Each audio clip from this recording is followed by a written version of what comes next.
Hello, ഇന്നൊരു തരി ബിരിയാണീൻ്റെ റെസിപ്പിയാണ്. നല്ല ടേസ്റ്റാണ്, എളുപ്പത്തിൽ ഉണ്ടാക്കാനും പറ്റും. രാത്രിയിലത്തേക്കോ രാവിലത്തേക്കോ എപ്പോൾ വേണ്ടിക്കലും ഉണ്ടാക്കിയെടുക്കുകയും ചെയ്യാം. വീഡിയോ കണ്ടിട്ട് ഇഷ്ടപ്പെട്ടിട്ടുണ്ടെങ്കിൽ ഒന്ന് ലൈക്ക് ചെയ്ത് സബ്സ്ക്രൈബ് ചെയ്യണേ. ഇതെങ്ങനെ ഉണ്ടാക്കാൻ നോക്കാം.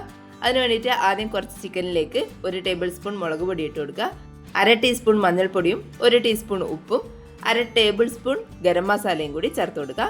അതിൻ്റെ കൂടെ തന്നെ 1 ചെറുനാരങ്ങേൻ്റെ പകുതി പിഴിഞ്ഞിട്ട് ചേർത്ത് കൊടുക്കുക. കൂടെ തന്നെ 2 ടേബിൾ സ്പൂൺ തൈരും കൂടി ചേർത്ത് കൊടുക്കാം. ഇനി ഇതെല്ലാം കൂടി നന്നായിട്ടൊന്ന് മിക്സ് ചെയ്തെടുത്തതിന് ശേഷം 1 മണിക്കൂർ ഒന്ന് റെസ്റ്റ് ചെയ്യാൻ വേണ്ടിയിട്ട് മാറ്റി വെക്കാം. ഇനി ഒരു പാൻ ഒന്ന് ചൂടാകാൻ വെക്കുക. അതിൻ്റെ അകത്തേക്ക് 1 ടേബിൾ സ്പൂൺ നെയ്യ് ഒഴിച്ചു കൊടുക്കുക. നെയ്യൊന്ന് ചൂടായി വരുന്ന സമയത്ത് 2 കപ്പ് റവ ചേർത്ത് കൊടുക്കുക.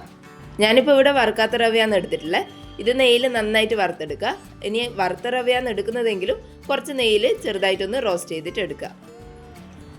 ഇതിപ്പോൾ നന്നായിട്ട് വറുത്തെടുത്തിട്ടുണ്ട്. ഇനി ഇത് പെട്ടെന്ന് തന്നെ വേറൊരു പാത്രത്തിലേക്ക് മാറ്റി കൊടുക്കുക.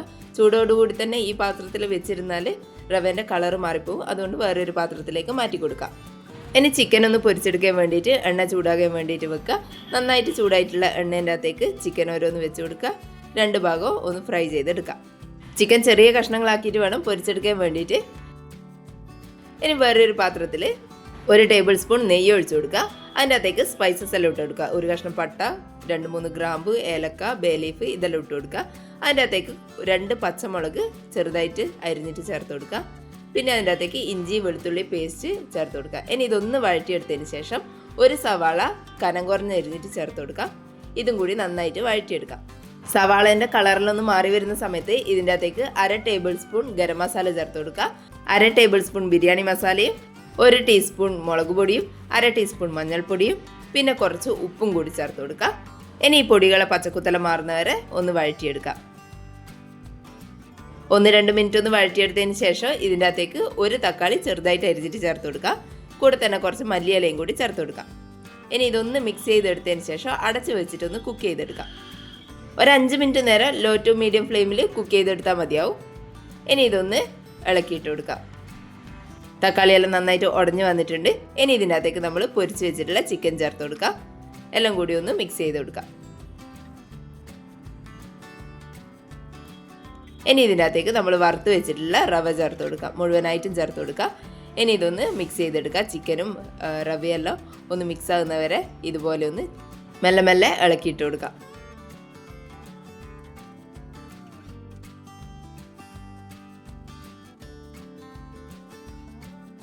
ഇനി ഇതിൻ്റെ അകത്തേക്ക് നന്നായിട്ട് തിളച്ചിട്ടുള്ള വെള്ളം 2 കപ്പ് ചേർത്ത് കൊടുക്കുക.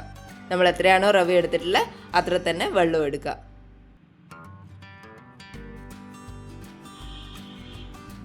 ഇനി ഇതെല്ലാം കൂടി ഒന്ന് മിക്സ് ചെയ്തെടുത്തതിന് ശേഷം കുറച്ച് നേരം അടച്ച് വെച്ചിട്ട് വേവിച്ചെടുക്കാം. ലോ ഫ്ലെയിമിൽ വേണം ഇത് കുക്ക് ചെയ്തെടുക്കാൻ വേണ്ടിയിട്ട്. ഒരു 5-6 മിനിറ്റ് നേരം ഇതുപോലെ അടച്ച് വെച്ചിട്ട് കുക്ക് ചെയ്യുക. അതിനുശേഷം അടപ്പ് തുറന്നിട്ട് ഒന്ന് മിക്സ് ചെയ്ത് കൊടുക്കുക. എന്നിട്ടൊരു 2-3 മിനിറ്റ് കൂടി ലോ ഫ്ലെയിമിൽ തുറന്ന് വെച്ചിട്ട് വെക്കുക. എന്നിട്ട് അതിൻ്റെ അകത്തേക്ക് കുറച്ച് മല്ലിയില അരിഞ്ഞതും കുറച്ച് ഫ്രൈ ചെയ്ത് വെച്ചിട്ടുള്ള സവാളയും കാഷ്യൂ നട്ട്സും കുറച്ച് ഉണക്കമുന്തിരി ഫ്രൈ ചെയ്തതും കൂടി ഇട്ട് കൊടുക്കുക. നമ്മൾ ബിരിയാണിക്കെല്ലാം ഇട്ട് കൊടുക്കുന്ന പോലെ ഇതിൻ്റെ അകത്തേക്ക് ഇട്ട് കൊടുക്കുക. ഇത്രയേ ഉള്ളൂ, നമ്മളെ തരി ബിരിയാണി റെഡി ആയിട്ടുണ്ട്. എല്ലാവരും എന്തായാലും ഒന്ന് ഉണ്ടാക്കി നോക്കണേ. നല്ല ടേസ്റ്റാണ്, എളുപ്പത്തിൽ ഉണ്ടാക്കുകയും ചെയ്യുക. കുട്ടികൾക്കെല്ലാം സ്കൂളിലെല്ലാം കൊടുത്തു വിടാൻ പറ്റിയ ഒരു ഐറ്റമാണ്. വീഡിയോ കണ്ടിട്ട് ഇഷ്ടപ്പെട്ടിട്ടുണ്ടെങ്കിൽ ഒന്ന് ലൈക്ക് ചെയ്ത് സബ്സ്ക്രൈബ് ചെയ്യണേ. താങ്ക്